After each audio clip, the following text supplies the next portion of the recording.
¿Cómo están? Bienvenidos a Última Mirada. Vamos a hablar hoy día de la niñez. Estamos llenos de efemérides que tienen que ver con la niñez, pero queremos hablar desde una situación bien especial que tiene que ver cómo se mira el tema de la niñez desde la institucionalidad y sobre todo de los problemas que realmente existen, y vamos a conversar para eso con el actual defensor de la niñez, Anouar Quisille. Gracias por estar con nosotros aquí en Última Mirada. Hola Fernando, muy buenas noches, muchas gracias por la invitación.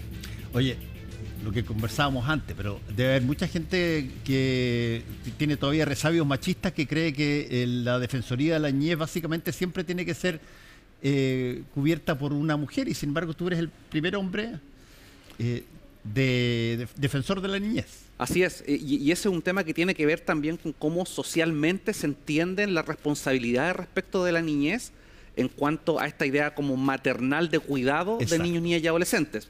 Y como tal, como te comentaba antes de salir al aire, en el caso, por ejemplo, del Servicio Nacional de Protección Especializada, la nueva dirección está a cargo también de Claudio Castillo, un hombre. Entonces tenemos una institucionalidad de niñez que tiene equidad de género, porque está la subsecretaria de la niñez, que es otra autoridad en la materia, está la directora del Servicio de Protección, el director del Servicio de Protección Especializada, que es hombre, y la directora del Servicio de Reinserción Social Juvenil, que es mujer. Entonces estamos 2 a 2 en términos de equidad de género. Ya, desde el punto de vista práctico, Anouar, dime, ¿cuáles son los énfasis en términos de la mirada que debe tener la Defensoría de la Niñez respecto de la situación de los niños en Chile? Bien, yo creo que esa pregunta es vital para poder entender un poco la lógica del rol que cumple la Defensoría. Exacto. Porque probablemente la expresión Defensoría nos pueda inducir a errores, ¿no?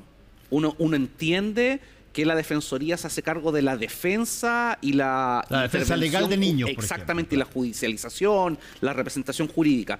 En circunstancias que, si tú miras la ley de la Defensoría de la Niñez, de las 17 funciones que tiene la ley, solo 2 funciones tienen que ver con representación jurídica o defensa legal. Las otras 15 funciones están vinculadas y se centran en la promoción y difusión de los derechos, y además también en cómo, en nuestro carácter de organismo autónomo de derechos humanos, supervigilamos y monitoreamos que quienes tienen responsabilidad en esta materia cumplan con su rol.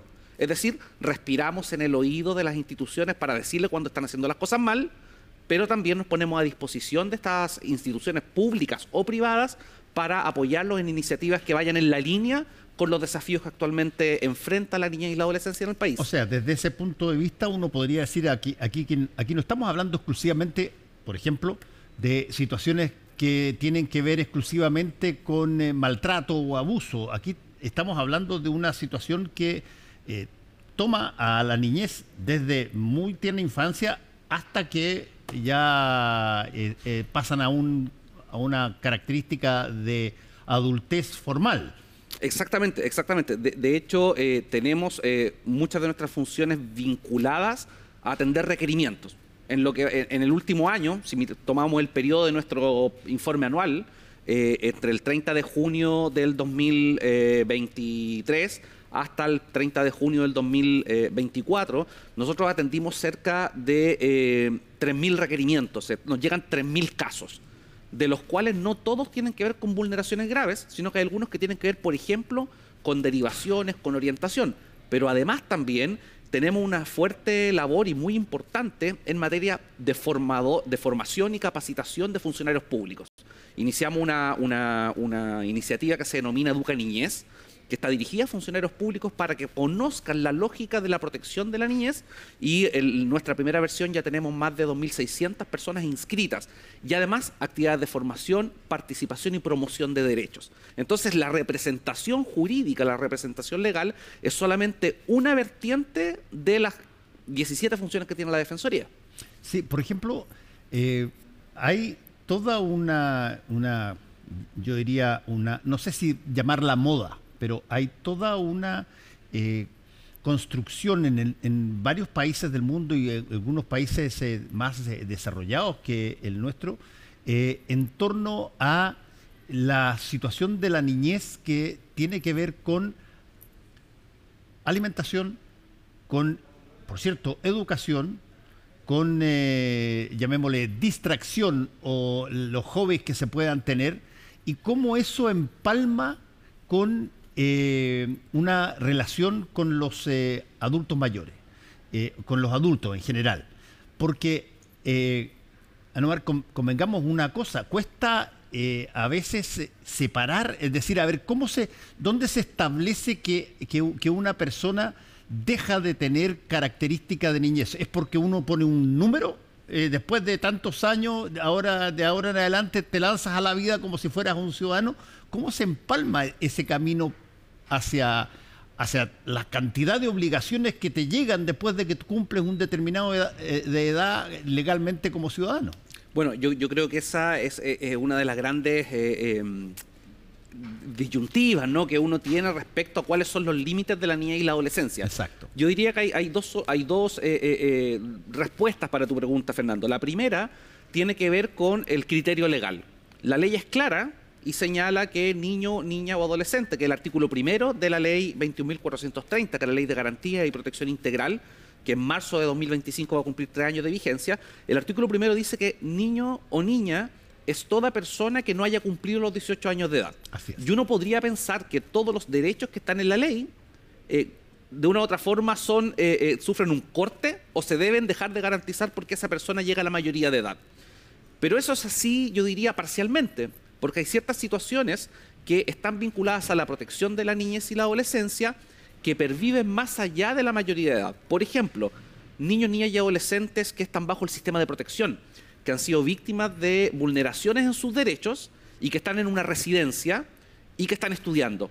El Estado no los puede abandonar por el hecho de egresar al cumplir los 18 años de edad. Existen programas de gobierno que tienen por objeto promover que esos adolescentes, habiendo cumplido la mayoría de edad, puedan culminar sus estudios para poder tener un egreso que sea consistente con el mundo actual. Y esa es una cuestión que es muy importante porque es uno de los desafíos que enfrenta el Estado. Y lo otro es, por ejemplo, adolescentes privados de libertad por haber cometido delitos. Esos adolescentes fueron condenados bajo la ley de responsabilidad penal adolescente, pero si esa condena a privación de libertad supera los 18 años, igualmente son destinatarios de los programas de reinserción social, independiente de si hayan cumplido o no los 18 años de edad. Entonces esto es relativo y tiene que precisamente verse en el caso a caso. Sí, ese es un punto súper interesante porque alguien podría argumentar, a ver, la niñez tiene casi una característica asociada a una serie de cosas que se dicen. Por ejemplo, inexperiencia. Pero yo de repente, dice alguien, oye, yo de repente veo niños trabajando en las ferias o en las cosas allá. ¿A qué hora, a qué edad empiezan a trabajar los niños? ¿Ganan plata? ¿Qué hacen con los recursos? Cabros chicos que están ahí al lado de sus aparentemente papás o mamás en la esquina, usados casi como, oye, estos son mis niñitos para caridad, todas cosas que tú ves. Toda esa fenomenología de, llamémoslo así, niños en la calle, de todo tipo de cosas, incluyendo el trabajo, ¿qué tanto tenemos nosotros registro de la dimensión de aquello? Bueno, yo creo que la situación particular de la niñez en situación de calle es parte de un diagnóstico muy preocupante que además lo hemos visibilizado desde la Defensoría de la Niñez. Hay temas, por ejemplo, en materia de violencia, en materia de seguridad, en materia de niñez en situación de calle o en materia de explotación sexual, que son foco del trabajo y foco de la preocupación de la Defensoría de la Niñez. Y tú bien lo dices, ¿no? La utilización de niños, niñas, adolescentes con fines de mendicidad no solamente es un delito, sino que además también es una forma de violencia indicada por el Comité de los Derechos del Niño, que es este organismo que supervigila a los estados para verificar si cumplen o no con la Convención sobre los Derechos del Niño. El trabajo infantil. Las cifras de trabajo infantil y de niñez en situación de calle no son muy altas en comparación con otros países de la región. Pero sí a nosotros desde la Defensoría de la Niñez nos preocupa, y así lo hemos manifestado, por ejemplo, que los programas de Red Niño Calles, que son de resorte del Ministerio de Desarrollo Social y Familia, se estén quedando sin financiamiento, porque muchos de los niños, niñas y adolescentes en situación de calle, que eran destinatarios y beneficiarios de esos programas, estaban sujetos a una experiencia de cuidado que era muy adecuada y muy completa, y en estos momentos, desde el 2024, estos recursos empezaron a disminuir, y muchas veces eso podría provocar no solamente la indefensión, sino que además también encontrarnos con situaciones que implica justamente ver niños en la calle, ver la utilización de niños y niñas por parte de los adultos para pedir plata, para trabajar, donde efectivamente, conforme a la ley de garantía y la convención, es una vulneración de derechos. Anuar, hay un factor que me imagino está inherente en toda la institucionalidad, que es saber qué es lo que te gustaría dejar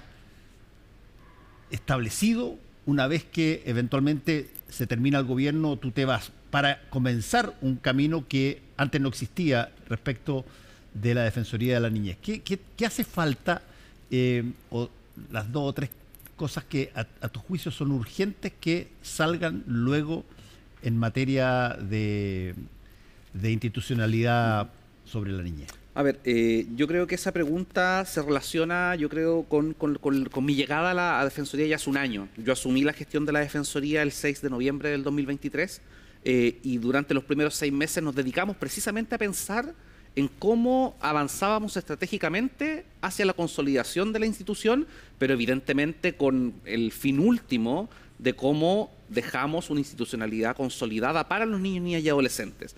Y aquí habían distintas etapas, ¿no? La primera defensora se encargó de instalar, partido de cero. Salió nombrada desde el Senado de la República y terminó en la calle con un lápiz y en un café tratando de armar la institucionalidad. A mí me toca consolidarla, ¿no? Y eso tiene que ver precisamente con qué queremos. Y nosotros nos hemos definido como Defensoría de la Niñez en que los ejes de trabajo tienen que ir por 3 carriles. El primero tiene que ver con el buen trato. Estamos en una sociedad muy violenta con los niños, niñas y adolescentes. Los indicadores en materia de violencia sexual, de explotación sexual contra niños, niñas y adolescentes, de niños, niñas y adolescentes fallecidos por utilización de armas de fuego en el contexto de la crisis de seguridad, y también la violencia en las escuelas, esos indicadores lamentablemente se han ido incrementando. Y eso da cuenta de una necesidad. Entonces, el primer foco tiene que ver con cómo se genera una estrategia transversal para erradicar toda forma de violencia contra niños, niñas y adolescentes y abordarla de manera pertinente. Es distinto cómo el Estado aborda la violencia sexual versus cómo aborda la violencia entre pares en un establecimiento educacional. Por otra parte, la segunda línea tiene que ver con la igualdad y no discriminación. Junto con estar en una sociedad cada vez más violenta con la niñez, estamos en una sociedad que discrimina, que trata mal y que excluye a los niños, niñas y adolescentes por distintos motivos.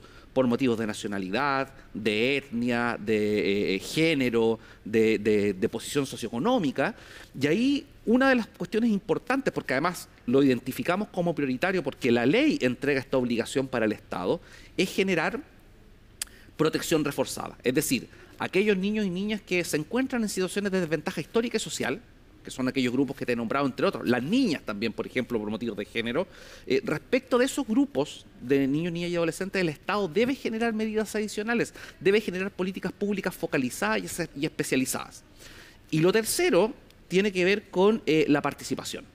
En los últimos años hemos visto que han habido experiencias de participación bien interesantes. Se crearon los consejos consultivos que están justamente bajo la responsabilidad del Ministerio de Desarrollo Social y Familia.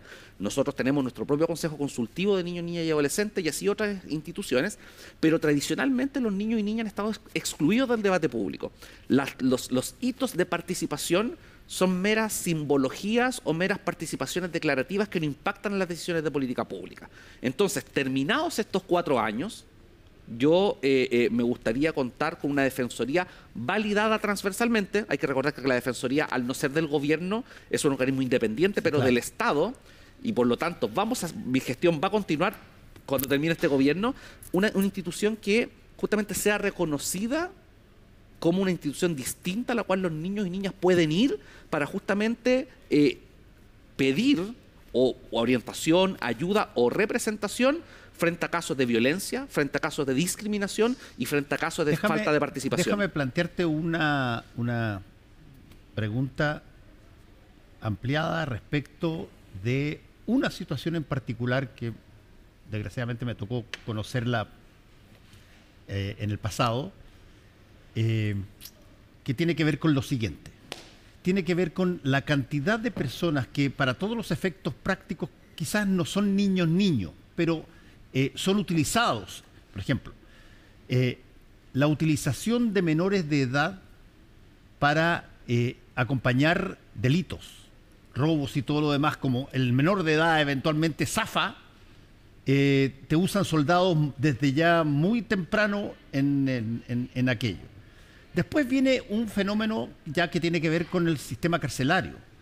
Me tocó, desgraciadamente, conocerlo, mirándolo esto desde adentro, que es la lógica de lo que se denomina en el lenguaje carcelario los primerizos, que son las personas que caen por primera vez en un delito y normalmente son gente relativamente joven o incluso niños, y por lo tanto ellos tienen la chance de poder ser rehabilitados mucho más que alguien que ya tiene una vida de delincuente.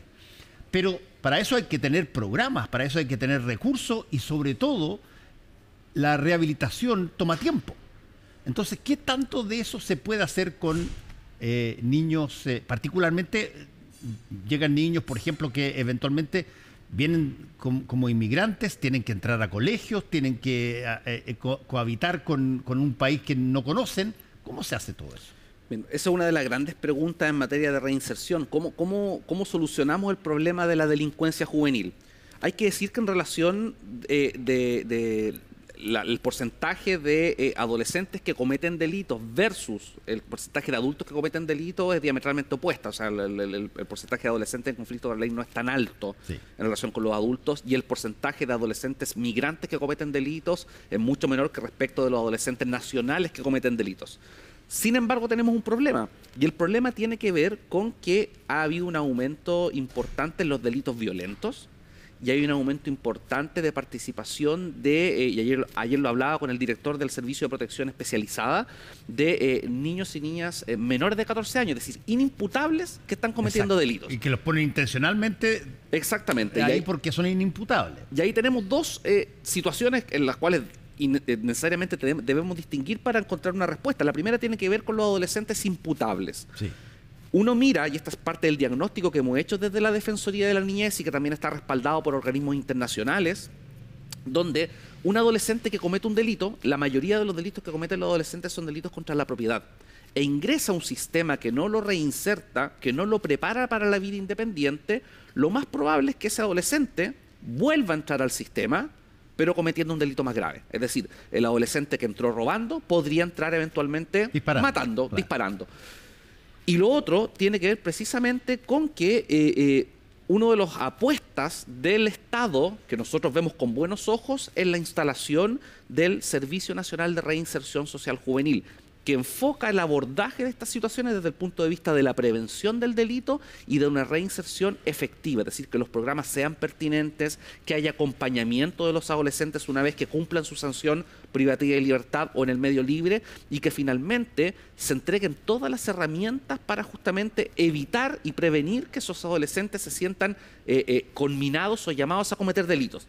Entonces uno mira esto, que está recién en proceso de implementación en las distintas regiones del país, y desde la Defensoría manifestamos que va en el sentido correcto, y por otra parte vemos señales equívocas por parte, por ejemplo, del Parlamento, que está impulsando iniciativas tendientes a rebajar la edad de imputabilidad o aumentar las penas en circunstancias de que nosotros debemos poner las fichas y apostar a la reinserción y a la prevención del delito. Bueno, ahí hay una cosa bien importante. A ver, ¿cómo se dialoga con el Parlamento en este tipo de situaciones, desde la especialidad de atención a la niñez versus las leyes que, bueno, básicamente lo que se busca, me imagino, no solamente un beneficio político, sino que además un beneficio legal que concibe, yo me imagino que hay un fenómeno bien interesante aquí, que yo creo que puede ser también el fenómeno que tiene que ver con lo político, que tú siempre piensas de que vas a ser víctima.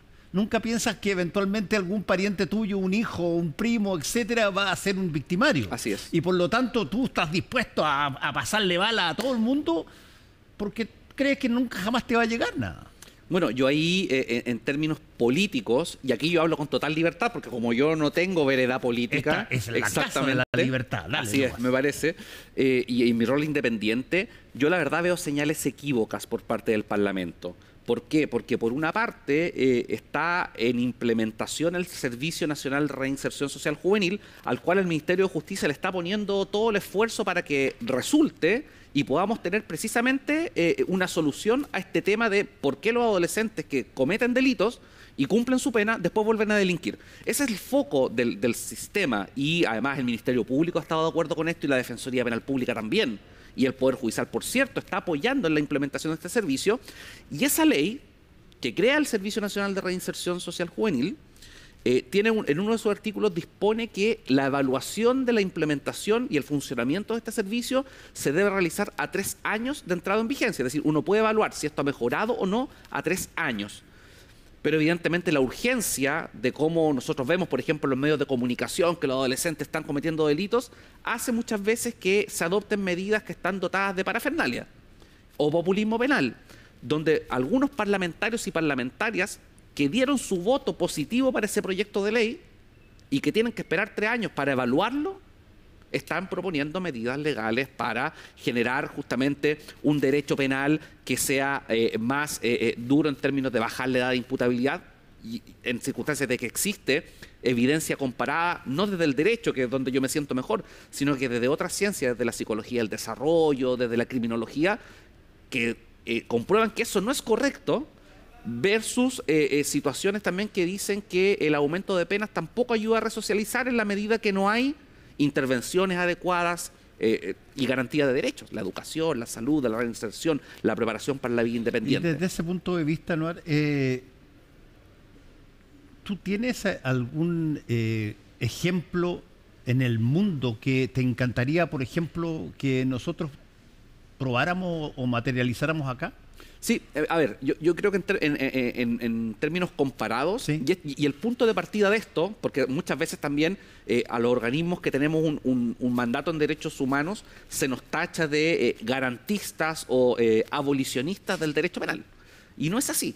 Nosotros desde la Defensoría de la Niñez creemos firmemente que los adolescentes que cometen delitos deben estar sujetos a un sistema de responsabilidad penal adolescente, pero que la forma en que ese sistema debe intervenir es distinto respecto de los adultos. ¿Por qué? Porque es más fácil rehabilitar y reinsertar a un adolescente, y además es más barato, trae menos costos para el Estado. Y hay algunos ejemplos que lamentablemente no están acá en la región, no están en América Latina y el Caribe, pero hay ciertos países, por ejemplo en Escocia, que tienen un sistema de reinserción que se basa en el estudio de trayectorias de vida. Es decir, el primer contacto de ese niño o niña desde edades muy tempranas con el Estado, por una vulneración de derechos o por haber cometido un delito, el Estado no lo pierde de vista. No lo pierde de vista, lo sigue e implementa políticas públicas precisamente para prevenir que ese adolescente pueda finalmente terminar cometiendo un delito. Es un poco lo que está pensando la Subsecretaría de la Niñez a propósito de la estrategia, que aún no la conocemos, por cierto, desde la Defensoría de la Niñez, para abordar la problemática de los niños y niños muertos por producto de la utilización de armas de fuego, donde hay un compromiso del gobierno, pero donde observamos una demora que está justamente en medio de esta crisis. Última cosa, porque se me está acabando el tiempo. Si es que hay gente que quiere informarse de esto y de las cosas y de lo que hacen la Defensoría de la Niñez, porque está preocupada incluso por su propia casa, ¿dónde recurre? A ver, nosotros, la Defensoría de la Niñez, tenemos distintas plataformas bajo las cuales nos pueden contactar. La primera es por las redes sociales, ¿verdad? Instagram, Facebook, Twitter. Pero además nuestra página web, www.defensorianinez.cl, contiene las vías formales, por ejemplo, para ingresar denuncias o solicitar un contacto. No, las denuncias por redes sociales muchas veces se pasan por el tema de los comentarios. Las denuncias deben ser por las vías formales, que es telefónicamente, sí, o por nuestro formulario de contacto. Pero también, si quieren saber qué hacemos, nuestra página web contiene micrositios de cada una de las actividades Y además este jueves, 28 de noviembre, tenemos el lanzamiento de nuestra cuenta pública e informe anual, donde vamos a dar cuenta de todo lo que hemos hecho en el último año de gestión de la Defensoría, pero además también vamos a poner sobre la mesa algunas temáticas relevantes que actualmente afectan a niños, niñas y adolescentes, y donde además nosotros creemos que tenemos un mandato muy relevante para hacer que el Estado funcione y que cumpla sus obligaciones. Bueno, Anuar, te quiero agradecer por haber estado con nosotros hoy día aquí en Última Mirada sobre un tema que, independientemente de cualquier consideración que haya, es un problema que hay que abordar muy seriamente, porque nosotros nos vamos a ir mucho antes que la gran mayoría de los niños que esperan que les dejemos un mundo un poquitito mejor del que recibimos. Así es, Fernando. Hay que mantener a los niños en la agenda y no invisibilizarlos. Es nuestra labor de los medios de comunicación y, por cierto, de la Defensoría. Así que muchas gracias por la invitación. Nos vamos, tengan ustedes muy buenas noches. Nos encontramos bien tempranito en la mañana con CNN Chile Radio y con Carolina Urrejola. Y también nos vemos de vuelta mañana en Última Mirada. Hasta luego.